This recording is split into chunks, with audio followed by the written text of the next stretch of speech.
bit more what I'm made of. Strut down the hall, won't stop till I get enough. I wanna live right now. Baby, I'm as young as the night. I wanna dance right now. On the floor, I feel so alive. Don't stop, turn it up. Don't stop, turn it up. Don't stop, turn it up. Uli! Ayan, sinasabi na 5,000. 5,000. 5,000. Ayun o. Oh.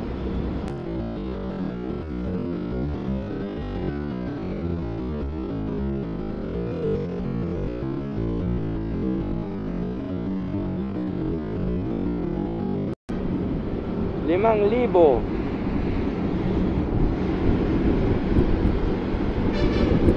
Diba?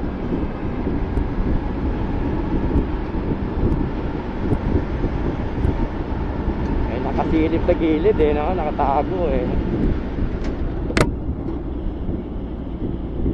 Hirap na sumugal, diba? Ayun guys, no? Para maiwasan natin yung mga gano'n, yung pagmamadali natin, gumising tayo ng maaga para hindi tayo sumusugal ng gano'n. Tulad nun, nakita nyo naman may nakatago sa may gitna, di ba? Pasilip-silip lang. O kung humalik ka man lang ng konti sa busway, kita ka niya, hindi ka makakakaila, di ba? O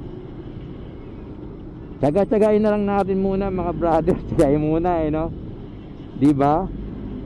Mahirap yun, 5,000. Isang linggo mo na sweldo yun. Kung ano, kulang pa, di ba?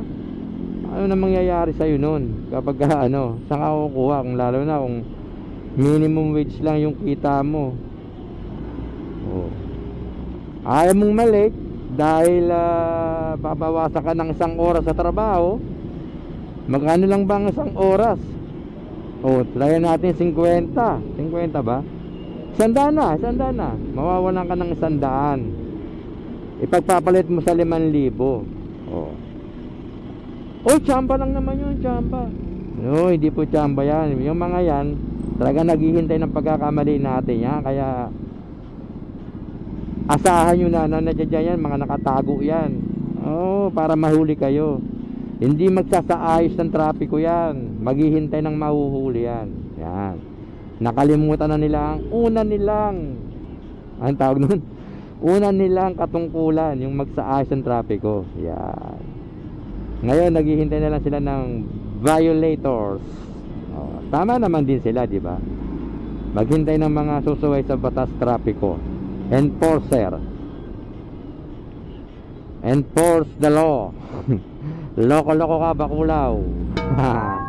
Ayun lang po. Oh, naku, buntik na naman si ano dun. Alanganin siya dun, no? Hanggang sa muli mga kabakulaw, ano?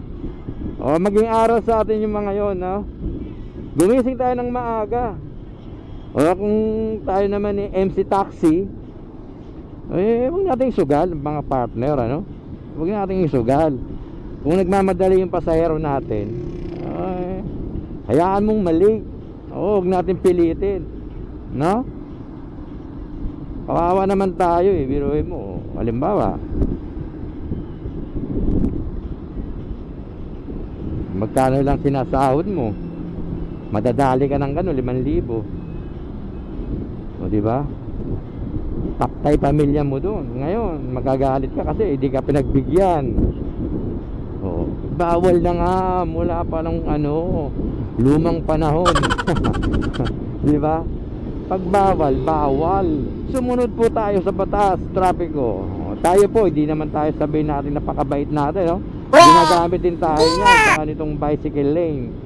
Kaya lang minsan may ano yan, may gabay ng enforcer yan, magpapadaan yang iba dyan. Pinapagamit minsan yung mga yan. O minsan naman nagpapasaway tayo. Tao lang, eh problema nga pag natsambahan ka, di ba?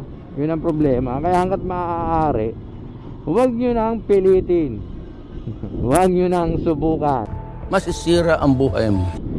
Hanggang sa muli po mga brothers, sa isang paalala lang po sa inyo mga kamotor o kahit naka 4 wheels, yan, huwag nang gumamit ng busway.